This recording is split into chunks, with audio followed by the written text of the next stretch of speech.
સંકટ યથાવત રહેશે। હવામાન નિષ્ણાંત અંબાલાલ પટેલે આ મહત્વની આગાહી કરી છે। તારીખ 13, 14 અને 15 મે ત્યાં સુધીમાં કેટલાક ભાગોમાં વરસાદ પડી શકે છે। 17 મેથી તાપમાનમાં વધારો થાય તેવી પણ શક્યતા છે। આ વર્ષે ચોમાસું વહેલું રહેશે। 24-25 મેથી 4 જૂન વચ્ચે અરબ સાગરમાં લો પ્રેશર સર્જાશે અને 28 મેથી 4 જૂન સુધી કેરળમાં ચોમાસું શરૂ થશે।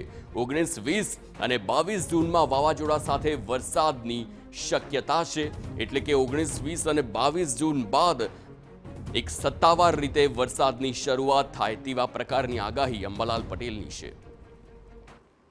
તારીખ 15, 16 ને 17માં ભિન્ન ભાગોમાં રાજ્યના વરસાદ થશે, જેમાં લગભગ ઉત્તર ગુજરાતના ભાગો, મહેસાણા ભાગો, જામનગરના ભાગો, કચ્છના ભાગો અને પશ્ચિમ સૌરાષ્ટ્રના ભાગોમાં અને અમરેલીના ભાગોમાં વરસાદ થવાની શક્યતા રહેશે।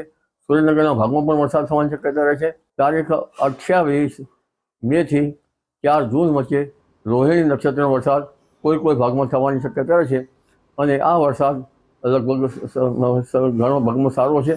આ વખતે ચોમાસું વહેલું આવવાની શક્યતા રહેશે।